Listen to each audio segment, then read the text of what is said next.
Amigas, amigos, me da mucho gusto el poder conversar con ustedes después de tanto tiempo de no comunicarnos. La verdad me da mucho gusto, mucha felicidad el poder platicar con ustedes. Como saben, entregué la banda presidencial a nuestra compañera, amiga, extraordinaria presidenta Claudia Sheinbaum el 1 de octubre del año pasado.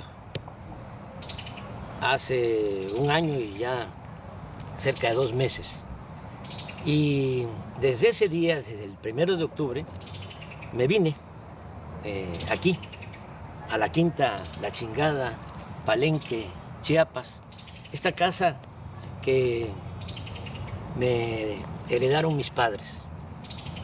La hizo Manuelita, mi madre. Ella la dirigió. No es un rancho, no es un latifundio, es una hectárea y un poco más. 12, 13,000 metros cuadrados. Y decidí venirme e iniciar una vida nueva porque me retiré de la política activa, de la práctica política. No es una simulación. Estoy jubilado. Entonces, imagínense ustedes después de cerca de 50 años de lucha ininterrumpida, lo difícil que pudo ser el decir, se acabó, cortar de tajo toda mi actividad pública, política, casi 50 años, porque empecé en 1975, 76 trabajando con los indígenas chontales en Nacajuca. Luego en 1977 fui director del Instituto Nacional Indigenista en Tabasco. Ahí aprendí a trabajar para la gente humilde, para la gente pobre. Tan es así que en mi expediente en Gobernación, en 1979, hay un reporte del temible policía Nazar Haro, acusándome que era yo comunista, porque estaba defendiendo, apoyando, trabajando por los pobres.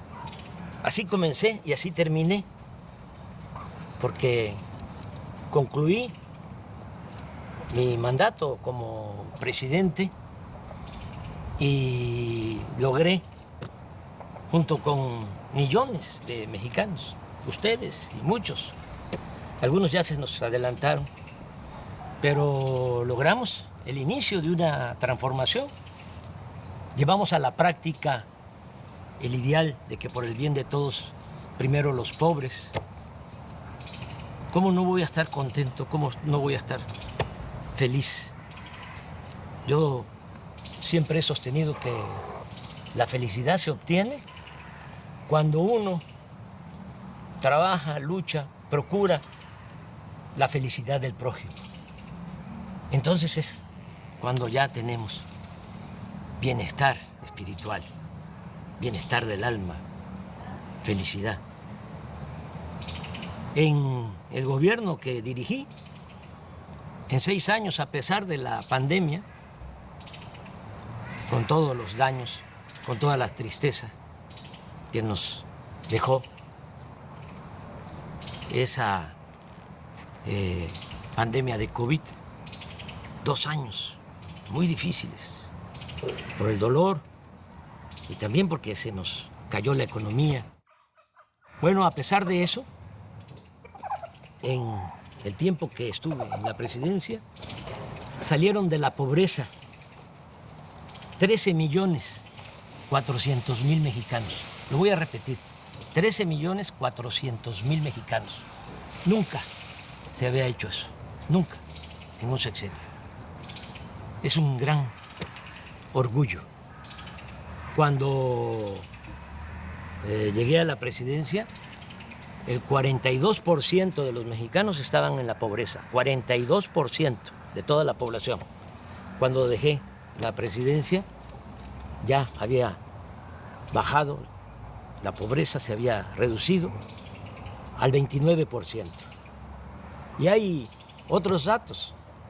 También se redujo la desigualdad, porque México era país de unos cuantos, de los de arriba, de los oligarcas, los que se habían quedado con todos los bienes de la nación, con los bienes del pueblo, con la llamada política neoliberal o neoporfirista, porque lo que aplicaron fue lo que ya había puesto en práctica Porfirio Díaz: entregar los ferrocarriles, entregar el petróleo, entregar las minas, entregar las tierras a extranjeros y a grandes latifundistas vinculados a la cúpula del poder.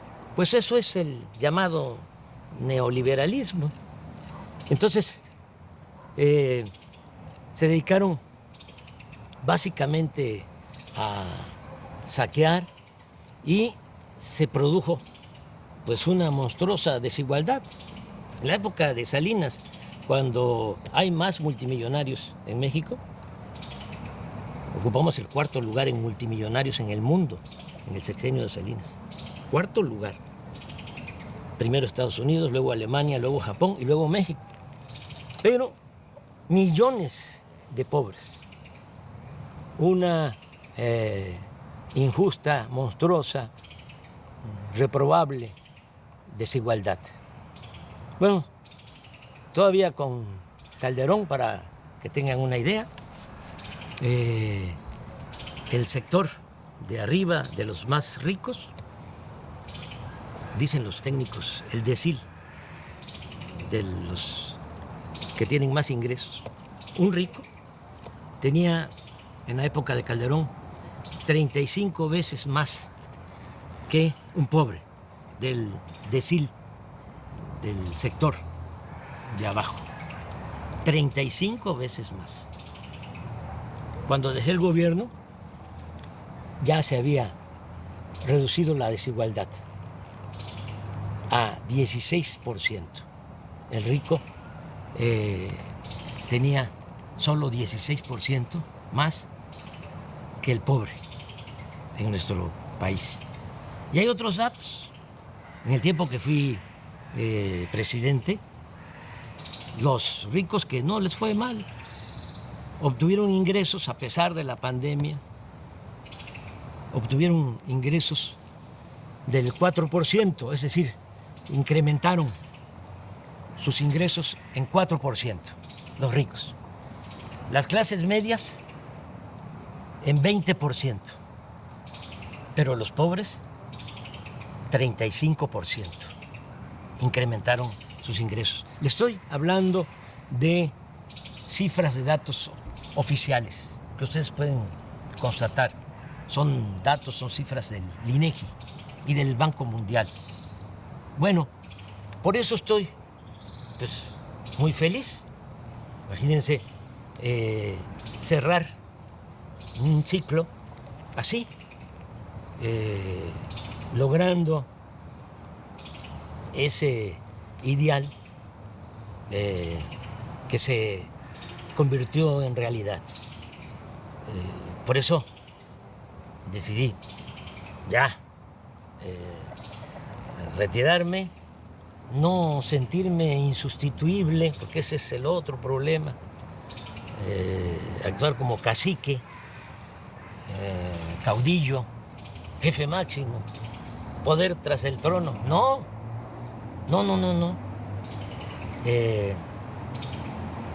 Hay que hacer valer la democracia y nosotros en nuestro movimiento, este movimiento impulsado por millones de mexicanos,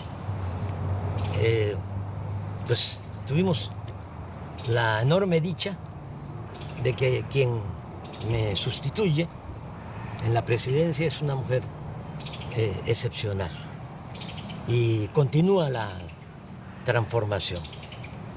Bueno, les decía yo que no era fácil, ¿no? Es decir, hasta aquí y me voy a dedicar a otra cosa.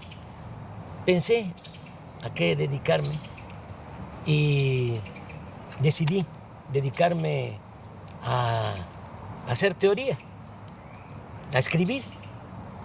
Siempre he sostenido que la política es pensamiento y es acción. Yo sí, desde luego, que pensaba y tengo ideales, tengo principios, que eso es lo que me mueve, pero fundamentalmente fui un hombre de acción en mi quehacer público, político. Y ahora estoy escribiendo, estoy haciendo teoría. Es teoría y práctica la política. Pues ahora no estoy en la praxis, no estoy en la práctica, estoy en la teoría. ¿Haciendo qué? Bueno, pues fundamentando lo que hicimos. ¿Cómo le llamamos a lo que se está aplicando en México? Ya sabemos que existe el neoliberalismo. Decían que no había de otra. Claro que sí hay de otra. El neoliberalismo es el robo descarado, es el gobierno de una minoría, es el gobierno al servicio de un comité de potentados. Eso era el gobierno antes del inicio de la Cuarta Transformación en nuestro país. El pueblo no les importaba. Pero, ¿qué fue lo que nosotros hicimos y cómo lo vamos a conocer? ¿Cómo se va a llamar? ¿Cómo se bautiza? Entonces yo he propuesto que sea humanismo mexicano. Y el humanismo mexicano tiene dos pilares. Uno es el cultural, la grandeza cultural de México. Como decía el maestro Bonfil Batallas, el México profundo, las civilizaciones olvidadas, negadas. Y eso es lo que nos da nuestra fortaleza, eso es lo que nos da nuestra identidad, nuestra democracia, nuestra idiosincrasia. El México profundo. De ahí venimos. Y quise trabajar sobre la historia cultural de México, porque la historia que nos han contado desde hace siglos es una historia falsa, simulada. Y el otro pilar del humanismo mexicano, pues es la fecunda historia política. Ese es el siguiente trabajo. Ya les presento el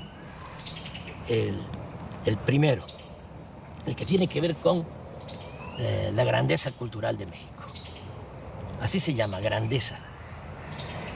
El que viene para el año próximo se va a llamar gloria, porque es grandeza y gloria.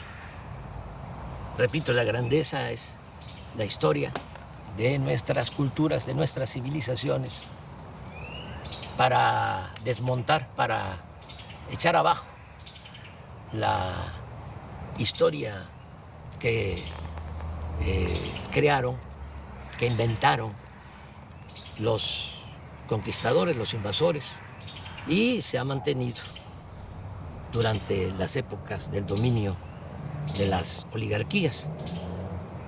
Pero aquí se cuenta otra historia. Y este libro de la editorial Planeta, pues ya va a estar en librería. Es el trabajo, es una investigación de más de un año y un mes, trabajando, porque les hablaba yo de mi nueva rutina. ¿Qué hago aquí? Bueno, me levanto temprano, como siempre, camino aquí hay un sendero entre los árboles, son 450 metros, doy 10, 12 vueltas, 5 kilómetros, muy temprano, me baño, luego desayuno, hay una señora Morbi que es la que me ayuda, me hace los alimentos, la comida, la limpieza de la casa, porque Beatriz está en México, viene, yo voy, he ido como 5 veces, claro, de manera muy discreta, para evitar los escándalos. Y se quedó allá porque ya Jesús, Ernesto, entró a la universidad y pues tiene que estar ahí, pendiente. Ya ustedes saben cómo somos en México, cómo son nuestras familias. Aunque Jesús ya tiene 18 años, pues ahí está con la mamá, es hijo único. Yo tengo 3 hijos mayores de mi finada esposa Rocío y Jesús con Beatriz. Y claro, nos hablamos todos los días. Bueno, después de que desayuno, como a las 9, me encierro en el despacho a escribir. Me levanto a las 12, me tomo mi pozol, camino un poquito aquí en el corredor de la casa, me vuelvo a sentar hasta las 2, como y sí doy una vuelta a todo el sendero después de la comida, veo un poco las noticias, tengo un teléfono de esos muy sencillos y como no son pues muy caritativos, no encuentro la palabra, el término, los dueños de los medios de comunicación, sobre todo los de la telefonía, y pues el mío es de recarga, ahí me salen noticias, claro, con 1 día, 2 días de retraso, pero no quiero más, no quiero saber más. Ya conozco bastante a nuestros adversarios, son pues muy obvios. Es muy difícil encontrar información. Todo es pura manipulación porque los que se sentían dueños de México están molestos. Y entonces tienen también control de la mayoría de los medios. El 90% de los medios de información, que son medios de manipulación, periódicos, radio, televisión y hasta las benditas redes sociales. Pero hay un 10% de periódicos, de radio, en redes sociales, que sí hay información. Bueno, veo un poco lo que está pasando en el país y me vuelvo a sentar, vuelvo al despacho a escribir hasta las 7, 8 de la noche. Me acuesto temprano. Esa es mi rutina y pues voy a continuar así. Estoy presentando el libro de esta manera porque no puedo ir a presentarlo a México, a las plazas públicas. Me gustaría mucho, pero ¿saben qué? Ya me retiré de la actividad política. No hay que hacerle sombra a nuestra presidenta. Ella es la que conduce y lo está haciendo muy bien. No hay que dividirnos, hay que estar muy juntos, unidos. Aquí está la lección de cómo se crearon grandes civilizaciones en México. Esta civilización, la gran cultura olmeca, cultura madre, que floreció 1000 años antes de Cristo y nos dejó la invención del calendario, del cero, de la escritura, y estas piezas, cabezas colosales, de basalto, imagínense la organización que tenían, la organización social, política, que estas piezas son de 25 toneladas aproximadamente, basalto. Y el basalto lo trasladaban desde la Sierra de los Tuxtla, en Veracruz. Cómo lo trasladaban en balsas por el mar y lo metían por el río Coatzacoalcos, porque la primera ciudad olmeca fue San Lorenzo, ahora es el municipio de Texistepec, muy cerca de Cozoleacaque, de Minatitlán, de Acayucan, ahí en el Istmo. Ahí se fundó la primera ciudad olmeca. Entonces, por el río Coatzacoalcos hasta San Lorenzo, que es una isla, y también hasta La Venta, Huimanguillo, Tabasco, que es la otra gran ciudad, en balsa. Todos estos fragmentos de piedra para que los artistas olmecas esculpieran, hicieran estas grandes cabezas colosales, y también un arte fino, porque hasta lo pequeño es hermoso en las grandes civilizaciones que florecieron en nuestro país. Las ofrendas con personajes pequeños de jade, porque a diferencia de Europa, a nosotros nos gustaba más, a nuestros antepasados, el jade que el oro. Lo que ponía loco a los europeos y a los españoles era el oro. Por eso fue la conquista, porque traían hambre de oro, codicia de oro. Cortés una vez señaló, porque le preguntaron cuando Moctezuma les entrega a él y a sus huestes oro. Entonces los soldados conquistadores empezaron a gritar y a brincar, dice la crónica, como monos. Entonces le preguntaron a Cortés que por qué les importaba tanto el oro. Aquí el dinero, la moneda era el cacao, y desde el punto de vista artístico, cultural, era el jade. Y la respuesta de Cortés fue: porque nosotros tenemos una enfermedad del corazón que solamente se cura con el oro. Entonces, era otra cosa. En el México prehispánico no había esa codicia, no había esclavitud, la tierra era comunal y había mucha, pero mucha fraternidad, lo que se conoce como solidaridad.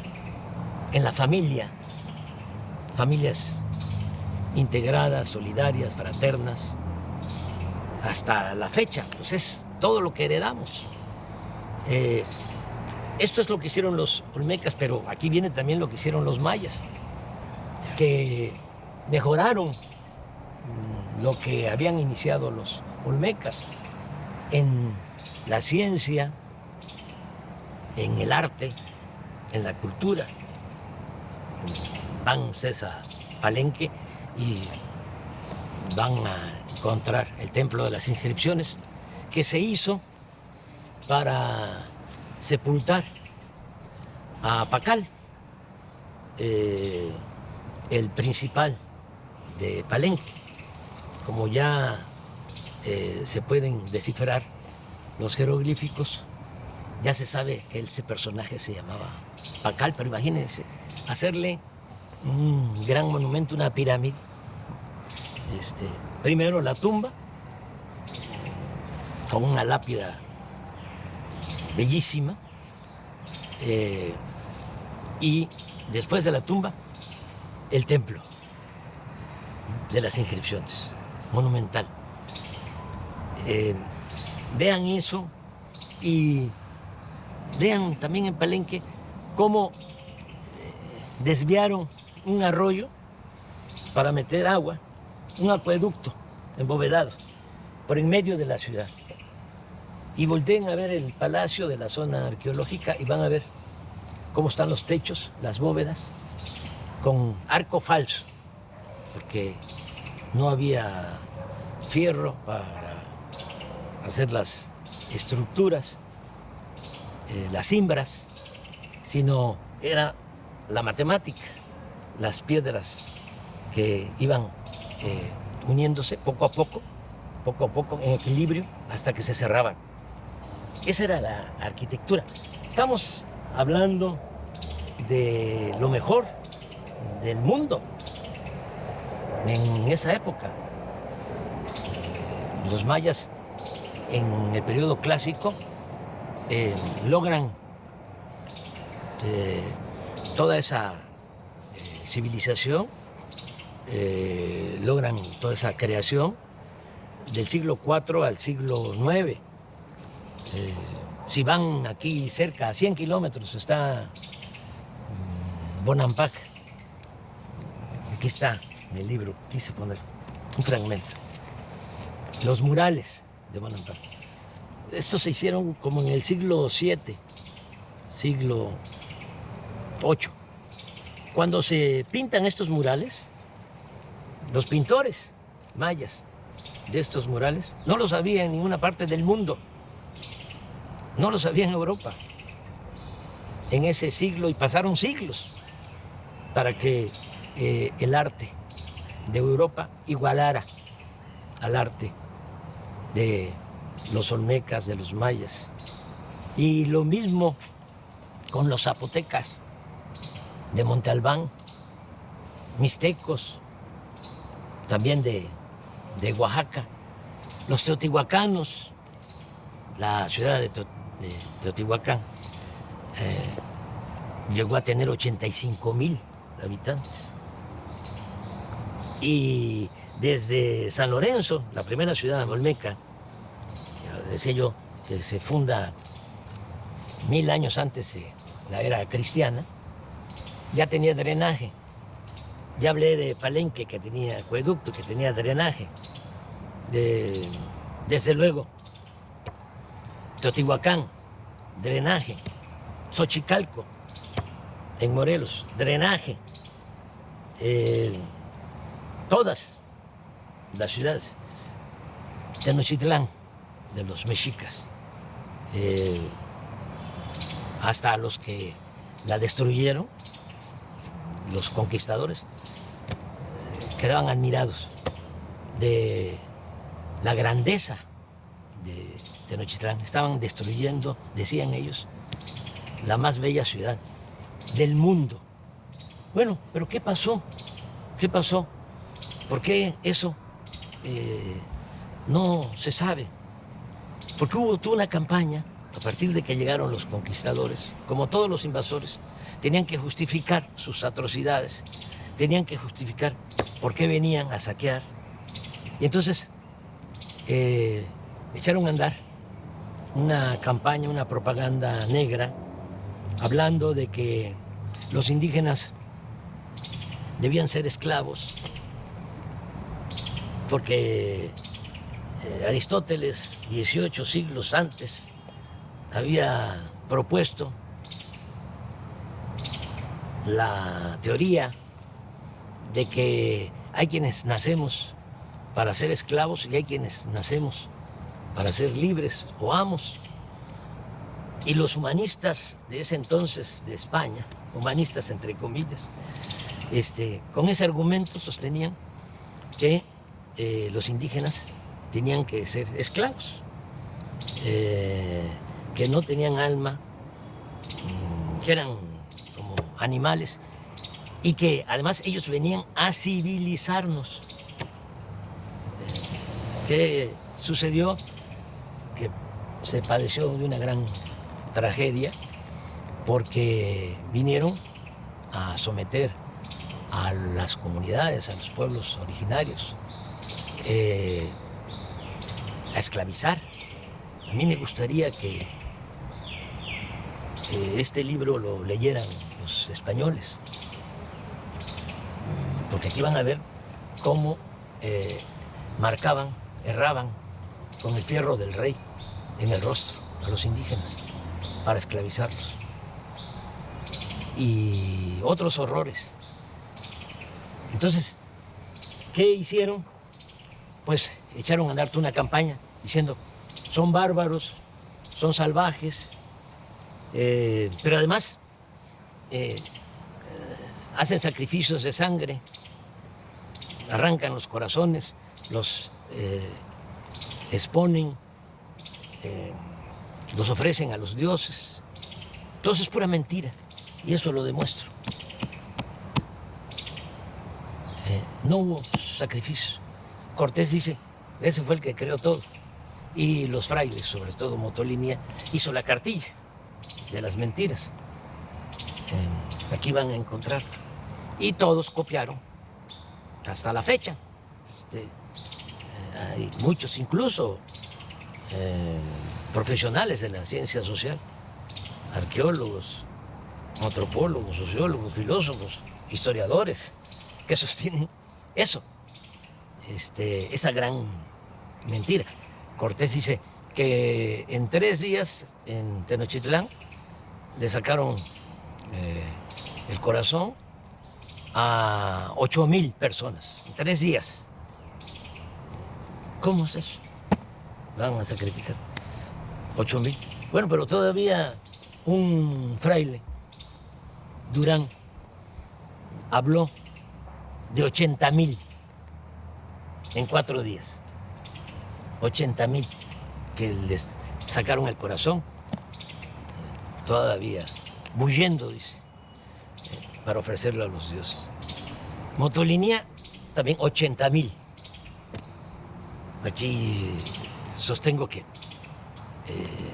eso ni en Europa, porque Darwin habla de que solo en 3 siglos en España, por la Inquisición, quemaron a 300,000. Achicharraron a 300,000, acusados de herejes. Y los mejores, porque eran los que dudaban. Y a la hoguera. Pero hasta eso lo considero exagerado. Pero aquí se fueron con eso y se fueron también, inventaron de que éramos, nuestros antepasados, caníbales, que comíamos carne humana. Nadie vio un sacrificio, nadie vio que se comieran a una persona. ¿Cómo es que en la toma y el cerco de Tenochtitlán, de 75 días que la gente se estaba muriendo de hambre, porque Cortés mandó a cortar el agua, el acueducto de Chapultepec hacia el Templo Mayor, hacia el centro de Tenochtitlán?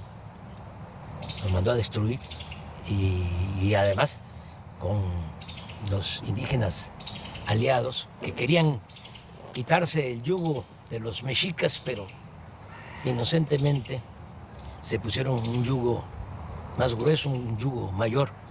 Bueno, bloquearon la entrada de alimentos y todo. Y si se estaban muriendo de hambre, ¿por qué no se comían entre ellos?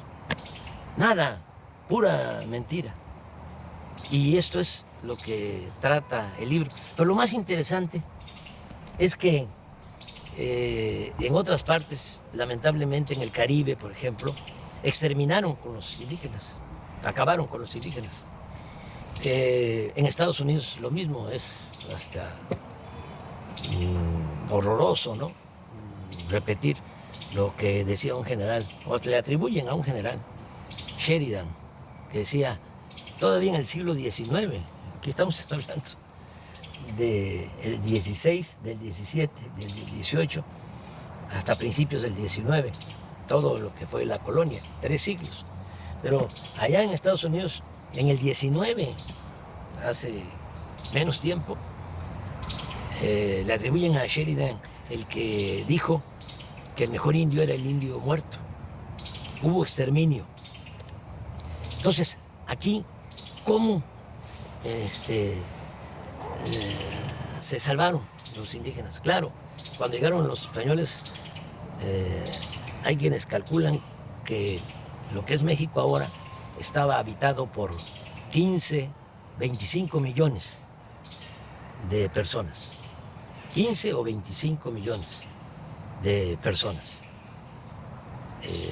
Terminando el siglo XVI, 75 años después de la toma de Tenochtitlán,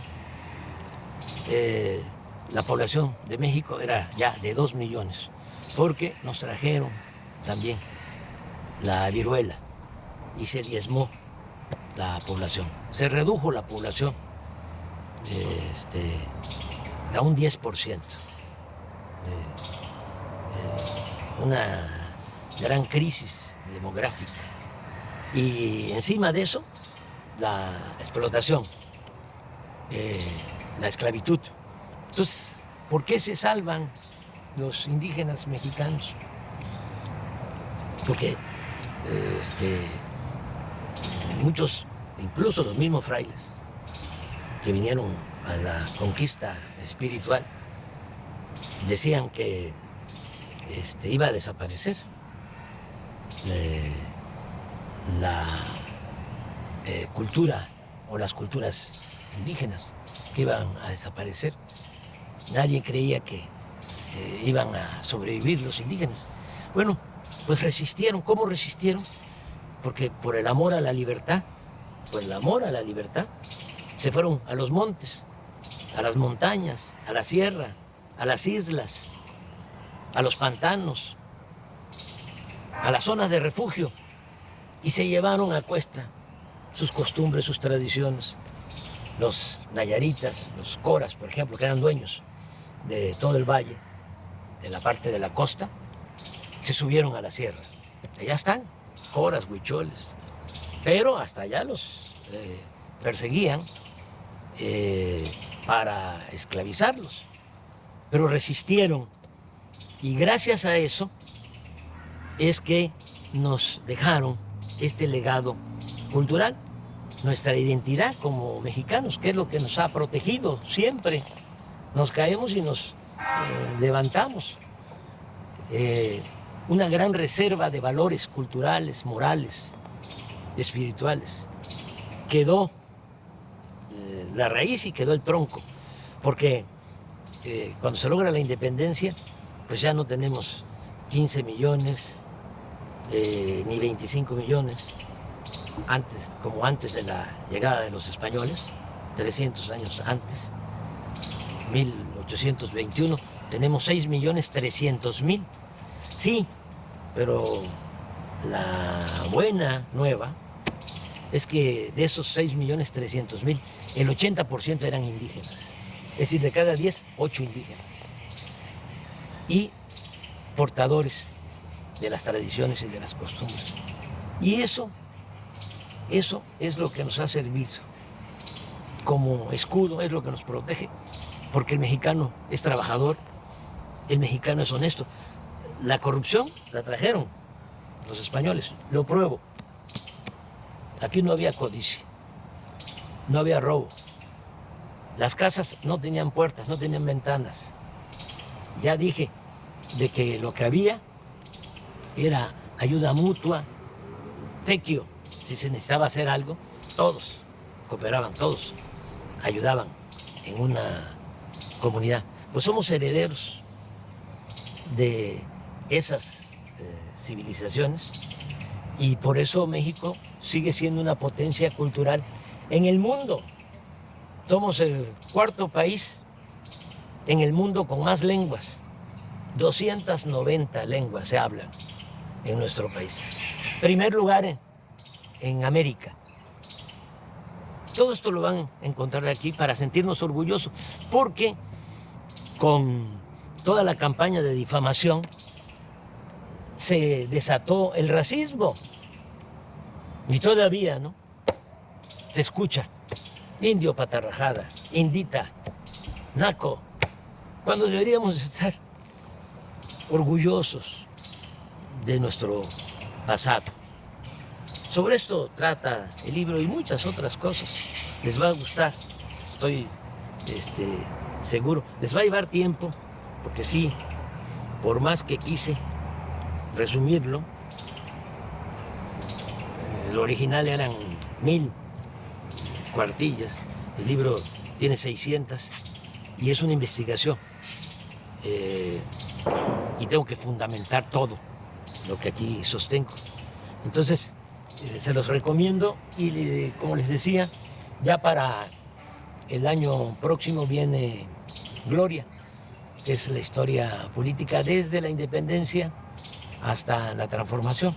Ya para concluir, porque se nos está haciendo tarde, ya va a entrar la noche, comentarles que hay que estar apoyando mucho a la presidenta. Es la mejor presidenta del mundo. Tenemos esa enorme dicha.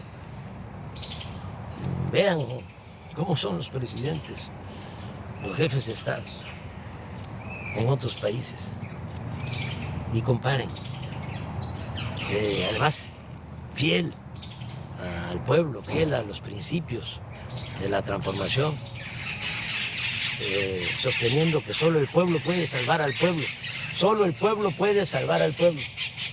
¿O no es cierto? Van a salvar al pueblo los de arriba, los ambiciosos, los que están enfermos de poder y de dinero sobre todo.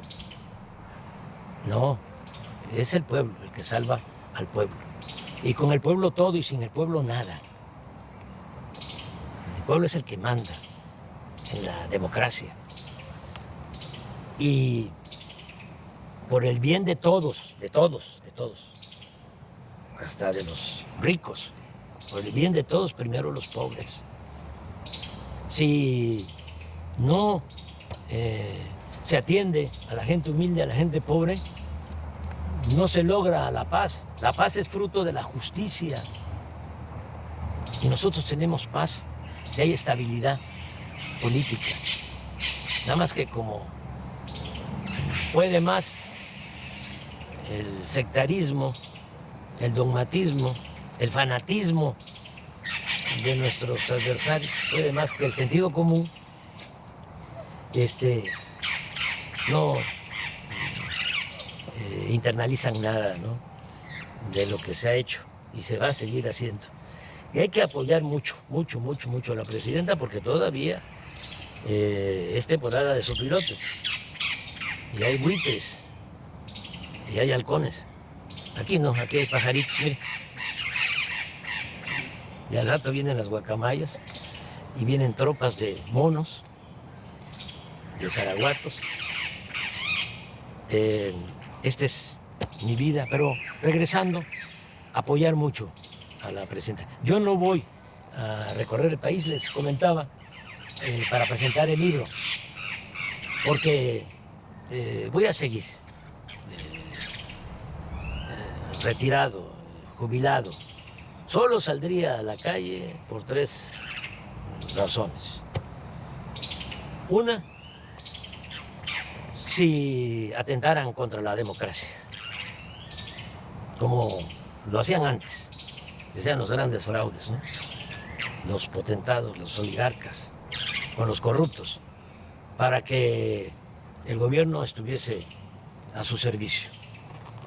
Y eso ya no se puede permitir, de ninguna manera, porque para el pobre tiene un significado distinto la democracia. Para el pobre la democracia es la sobrevivencia, es poder mantener a la familia, tener ingresos para garantizar la salud, el estudio de los hijos. Para el que tiene recursos puede ser un deber cívico y no pasa nada. Por eso hay quienes votan por los candidatos o candidatas más guapas o más guapos. Pero para el pobre es su sobrevivencia. Les estoy diciendo que es la mejor presidenta del mundo, Claudia Sheinbaum, y un conservador, seguramente ahorita sí ve esto que estoy diciendo, escucha esto que estoy expresando, diría no. El mejor presidente del mundo es el de la mano dura, una mezcla de Franco con Pinochet, con Díaz Ordaz, con Salinas, que convierta al país en una cárcel. Ese es el que necesitamos.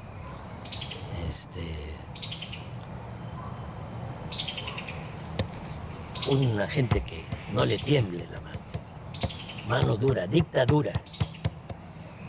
O otro presidente, acabo de escuchar, leer a un texto de un presidente, una declaración, diciendo, hace como un mes antes de una elección que hubo en el sur de nuestra América, de que él no iba a darle ningún apoyo a los discapacitados, porque ese era un problema de los discapacitados, eran libres y ellos tenían que resolver su problema.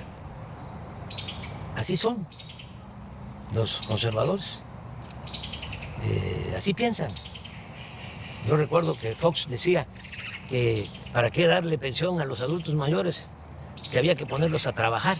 Ese es el pensamiento conservador. Nosotros pensamos distinto.